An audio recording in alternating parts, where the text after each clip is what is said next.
Je rêve d'une lune de miel en Polynésie. Je vous vois bien dans un bungalow sur pilotis au-dessus d'un lagon. Vous lisez dans mes pensées? Avec mon fiancé, on adore aussi la plongée. Alors, je vous propose une matinée avec les Raymanta avant de partir observer les baleines à Tahiti. Ne me réveillez surtout pas. Je vous réserve aussi un cours particulier avec des chefs locaux pour confectionner un repas ensemble. Mais j'ai trop hâte. On va devoir avancer le mariage. Vous vous occupez vraiment de tout? Oui, avec Marco Vasco, vivez votre voyage d'esprit libre. Vous faites les mariages aussi? Rendez-vous sur marcovasco.fr pour imaginer votre prochain voyage sur mesure. Les podcasts du Figaro.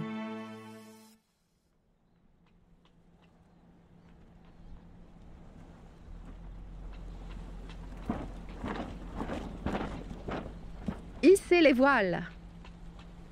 Depuis le dimanche 10 novembre, une quarantaine de skippers ont pris la mer pour se frotter au Vendée Globe, la célèbre course nautique en solitaire qui fait le tour du monde.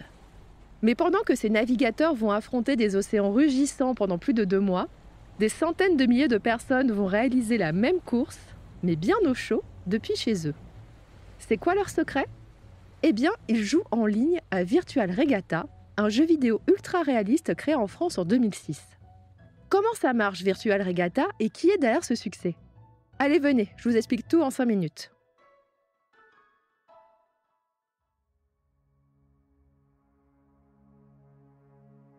Le principe de Virtual Regatta est assez simple. Le top départ est donné en même temps que de véritables courses et le tracé est le même. L'avancée se fait en temps réel et sur une carte du monde, on peut voir son bateau, celui des autres internautes, mais également ceux des marins engagés dans la véritable épreuve sportive. Concrètement, Virtual Regatta est une application gratuite à télécharger sur PC ou sur smartphone.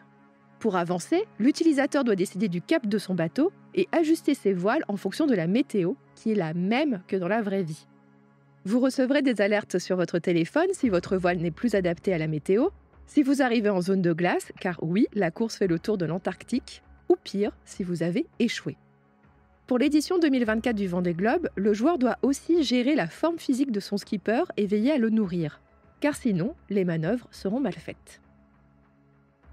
Il faut bien comprendre que les joueurs vont devoir se connecter plusieurs fois par jour pendant au moins 2 mois et demi pour pouvoir boucler la course.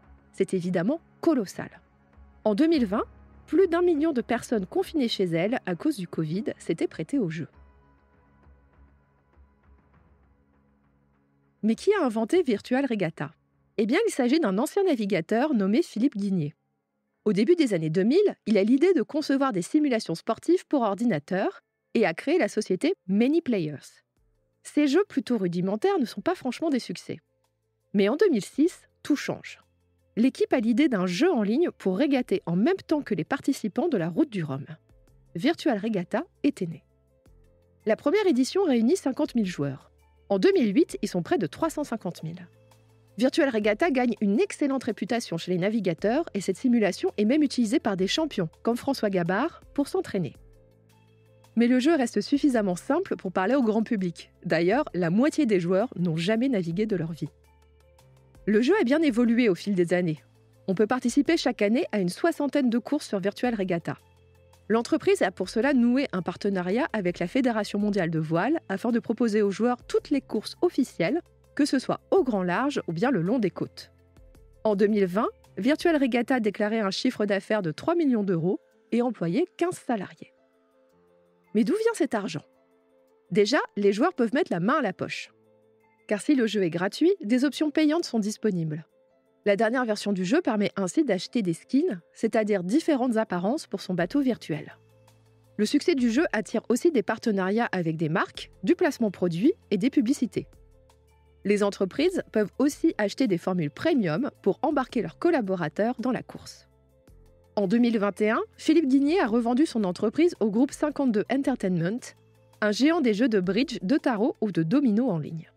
Cela a permis d'agrandir l'équipe de développement et de proposer de nombreuses nouveautés pour ce Vendée Globe 2024. Voilà, j'espère que vous comprendrez désormais de quoi parlent vos collègues à la machine à café quand ils racontent leurs avancées dans Virtual Regatta. D'ailleurs, ce phénomène arrive aussi au cinéma avec le film La Vallée des Fous. Il raconte l'histoire d'un homme qui s'enferme dans un bateau planté au milieu de son jardin pour jouer à Virtual Regatta. Merci de ne pas reproduire cela dans la vraie vie.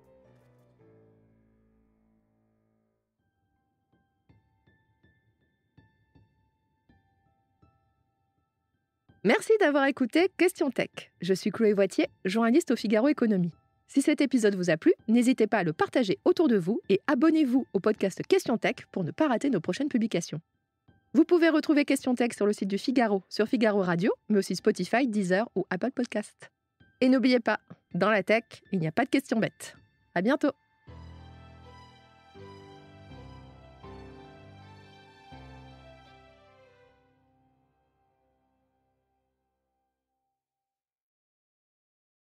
Je rêve d'une lune de miel en Polynésie. Je vous vois bien dans un bungalow sur pilotis au-dessus d'un lagon. Vous lisez dans mes pensées? Avec mon fiancé, on adore aussi la plongée. Alors, je vous propose une matinée avec les Raymanta avant de partir observer les baleines à Tahiti. Oh, ne me réveillez surtout pas. Je vous réserve aussi un cours particulier avec des chefs locaux pour confectionner un repas ensemble. Mais j'ai trop hâte. On va devoir avancer le mariage. Vous vous occupez vraiment de tout? Oui, avec Marco Vasco, vivez votre voyage esprit libre. Vous faites les mariages aussi? Rendez-vous sur marcovasco.fr pour imaginer votre prochain voyage sur mesure.